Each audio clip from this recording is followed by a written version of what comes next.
கல்கத்தா அடி எப்படி இருக்கும் தெரியலையே. அப்பாடா போயிட்டாப்பா. வாட் புறம்போக்கு? புறம்போக்கு மீன்ஸ் புறம் என்பது பேக், போக்கு என்பது loose motion. You dash me urgent loose motion. Sir பேஸ்மெண்ட்ங்க கண்டுபிடிச்சிட்டேன். What is this nonsense? ஐயா தமிழ் அறிஞரே, கல்கத்தால தமிழனை பாக்குறதே ரொம்ப கஷ்டம். அதுவும் உங்களை மாதிரி ஒரு அறிஞரை பாக்குறது பெரும்பாக்கியம் ஐயா. புறம்போக்குன்ற ஒரு வார்த்தைக்கு என்ன ஒரு விரிவாக்கம், என்ன ஒரு தெளிவுரை. இவ்வளவு சீக்கிரமா புரிஞ்சுக்கிட்டீங்களா? ஆமா, நீங்கள் தமிழனா?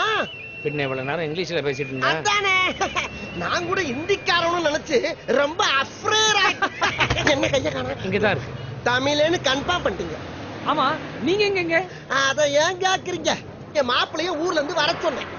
அவனு வந்துட்டேன் மாமா, வந்து ஒரு பிரிச்சு கிட்ட நிக்கிறேன்னா அந்த பிரிச்சு பேர என்னடான்னு கேட்டேன். அது என்னமோ கேவராவோ ஆவுராவோன்னா. அவுரா பிரிச்சா? அவுரா அதான் சார் போன்ல சொன்னா. அது எங்க சார் இருக்கு? இந்த நக்கல் தானே வேணான்றது. நான் எங்க உங்களை நக்கல் பண்ணேன்? ஹவுரா பிரிட்ஜ் மேல நின்னுக்கிட்டு ஹவுரா பிரிட்ஜ் எங்கன்னா இந்த நக்கல் இல்லாம வேண்டாங்கிறது. ஆஹா, அடாடாடாடா, இது தெரியாம போச்சே. தெய்வமே தெய்வமே, இதே ஹவுராவை நீங்க நம்ம ஊர்ல காட்டிட்டீங்கன்னு வச்சுக்கங்க, உங்களுக்கு ஒரு சின்ன மினி கோயிலை கட்டிருப்பேன். தெய்வமே, அங்க எங்கப்பா இருக்கு ஹவுரா பிரிட்ஜ்? ஓஹோ, நம்ம ஊர்ல இல்லையோ? சரி, மாப்பிளைய தருவோம். மாப்பிள நீங்க ரொம்ப டென்ஷனா இருக்கீங்க, வாங்க டீ சாப்பிடலாம். துட்டோ சாதே. சாயாவா சொன்னீங்க? ஆமா. எவ்வளவுப்பா? காசு நான் கொடுக்குறேன்ப்பா. அப்படின்னா மசாலா பால் சொல்லுங்க. ஓ அப்படியா? दो जिगरी दंदा दूध ஜெகர்தண்டா தூதுன்னா दूधना पाल जिगरी दंदा दूधना मसाला पाल அர்த்தம். அப்படினா நான் கேட்டதானே சொல்லிருக்கீங்க. ஆமா, உங்களுக்கு புரிஞ்சு தான சொல்ல முடியும். ஜிகிரி தந்தா தூத். பா குடு போடுப்பா. இதானா அது?